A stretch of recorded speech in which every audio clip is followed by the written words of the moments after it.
hierarki kehidupan, dimulai dari sel, jaringan, organ, sistem organ, dan yang terakhir adalah organisme.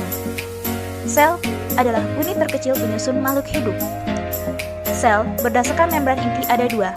Tidak memiliki membran inti disebut sel prokaryotik, contohnya adalah sel bakteri. Memiliki membran inti disebut dengan sel eukariota, contohnya adalah sel hewan dan sel tumbuhan.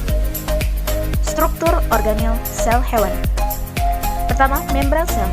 Bagian terluar sel mengontrol bahan-bahan yang keluar masuk sel serta melindungi sitoplasma. Nukleus disebut juga sebagai inti. Fungsinya mengendalikan seluruh kegiatan sel. Sitoplasma, tempat berlangsungnya reaksi kimia seperti perombakan bahan makanan. Retikulum endoplasma, terdiri dari kasar dan halus, tempat terjadinya sintesis protein. Ribosom, melekat pada retikulum endoplasma kasar, fungsinya untuk sintesis protein. Badan Golgi, tempat sintesis polisakarida, membentuk membran sel dan membentuk kantong sekresi untuk membungkus zat yang akan dikeluarkan oleh sel. Mitokondria, tempat pembentukan energi untuk keperluan sel.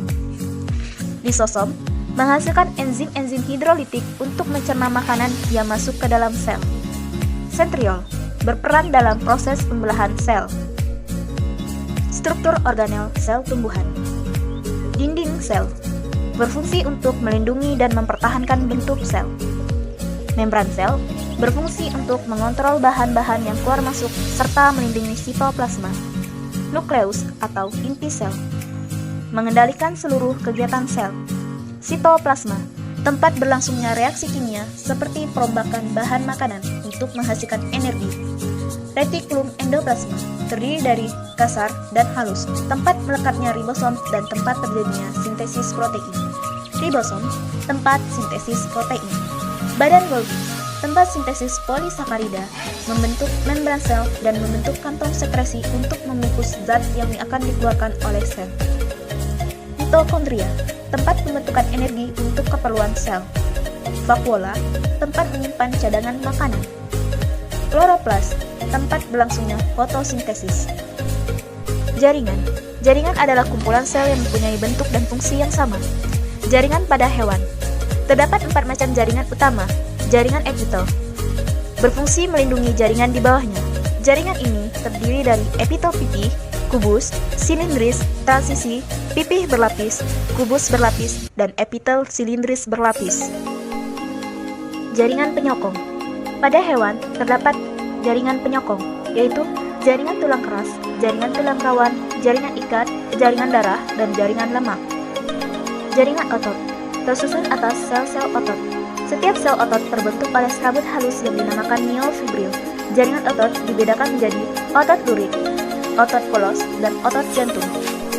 Otot lurik melekat pada rangka, bentuknya seperti lurik. Terdapat banyak inti sel di tepi, bekerjanya secara sadar atau diperintah otak. Otot polos antara lain berada di organ dalam, kecuali jantung. Bentuknya gelendong, inti sel satu di tengah, bekerjanya tidak sadar. Otot jantung terletak di jantung, berbentuk lurik, inti sel banyak dan di tepi, bekerjanya tidak sadar. Jaringan saraf tersusun dari sel-sel saraf yang disebut neuron, sebagai penghantar impuls dari reseptor ke otak. Jaringan tumbuhan. Pada jaringan tumbuhan terdapat jaringan epidermis, yaitu jaringan paling luar pada tumbuhan, berfungsi untuk melindungi jaringan di dalamnya. Pada epidermis daun terdapat stomata, sedangkan epidermis pada ujung akar akan membentuk rambut-rambut akar. Jaringan meristem adalah jaringan pada tumbuhan, berwujud sekumpulan sel-sel punca yang aktif melakukan pembelahan sel. Jaringan ini mudah ditemukan pada bagian titik-titik tumbuh batang maupun akar. Jaringan parenkim tersebar hampir di seluruh tubuh tumbuhan. Jaringan parenkim ada dua, yaitu jaringan palisade dan jaringan spons. Jaringan parenkim mengandung klorofil yang berfungsi untuk fotosintesis. Jaringan penyokong adalah untuk menopang berdirinya tumbuhan. Ada dua jaringan penyokong tumbuhan, yaitu kolenkim dan sklerenkim. Jaringan pengangkut terdiri atas jaringan floem dan jaringan xilem. Jaringan floem berfungsi mengangkut hasil fotosintesis dari daun ke seluruh tubuh tumbuhan, sedangkan jaringan xilem berfungsi mengangkut air dan garam-garam mineral dari akar ke daun. Perbedaan sel dan jaringan. Sel adalah unit terkecil penyusun struktur makhluk hidup, sedangkan jaringan adalah kumpulan dari sel-sel yang mempunyai fungsi dan bentuk yang sama.